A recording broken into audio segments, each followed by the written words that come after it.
E o estatuto só vai vigir a partir de 27. Então não tem o que se falar que o estatuto privilegia esse ou aquele, não é? Não há o que se dizer que o estatuto está sendo feito para privilegiar aquele grupo, aquela corrente ou aquele bloco. Não, a gente não sabe sequer quem vai ser o presidente. Então, está sendo feito de maneira totalmente imparcial. Talvez a torcida, eu falo um sentimento geral, tenha colocado uma pecha que essa reforma ela é do Outem Aires. E pelas conversas que eu tenho nos grupos de São Paulinos, tudo quando a gente sempre fala de reforma estatutária, pelo menos até a entrevista que você deu ao Tricolaço, na época ficava essa impressão, a reforma do Outem, a antiga gestão, eles querem dar um golpe, etc e tal. Explica para o nosso torcedor, qual o papel do Outem, né, nessa comissão de reforma estatutária, e como que foi, né? Como que esses nomes surgiram, né? Desse conselho? Perfeito. Pelo Estatuto do São Paulo, as comissões do Conselho Deliberativo são indicadas pelo presidente do Conselho.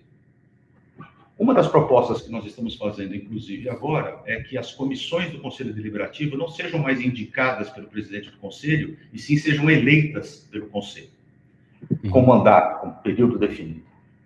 Mas, ainda hoje, o Estatuto determina que sejam indicações do presidente do Conselho. Eu acho que o presidente Outem foi feliz na indicação da Comissão de Reforma Estatutária. Para vocês saberem, ele indicou conselheiros de diferentes competências profissionais. Nós temos advogado, economista, empresários, eu como engenheiro, e isso foi complementar, sabe? Foi complementar. Nós tínhamos, inclusive, um outro conselheiro que havia sido indicado como presidente da comissão. Eu não era o presidente da comissão. Mas esse outro conselheiro nem começou o trabalho junto conosco, infelizmente, foi uma pessoa muito capacitada. Por questões profissionais, pediu afastamento, antes mesmo da comissão começar a trabalhar. E foi nesse momento que o presidente Outem pediu a minha colaboração como presidente e eu consenti. Então, cada membro foi indicado pelo presidente Outem.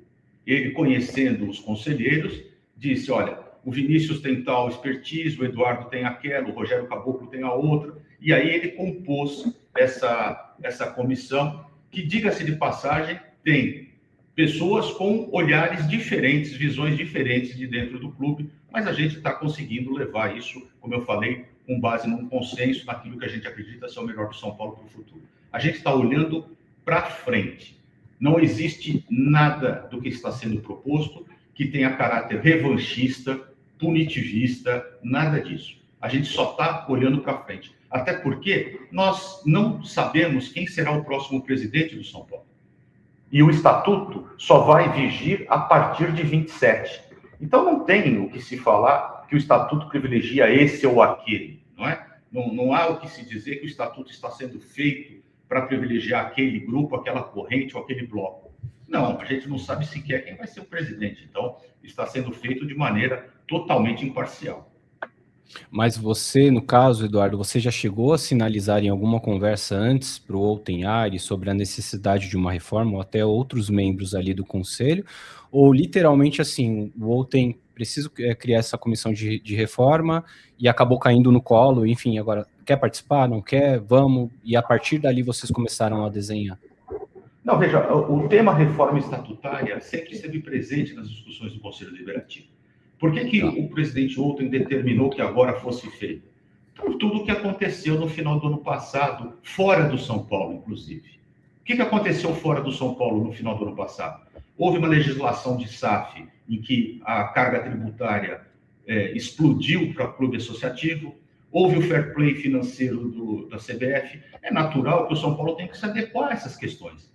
Infelizmente, nós tivemos questões internas que também precisam de uma resposta ao associado e à torcida do São Paulo. Então, há um conjunto de questões que precisam ser respondidas, né? Nós temos que dar uma resposta a isso. Foi nesse sentido que o presidente, já também sabedor de todas as discussões internas que existem dentro do Conselho sobre a necessidade de alteração estatutária, que houve por bem constituir uma comissão.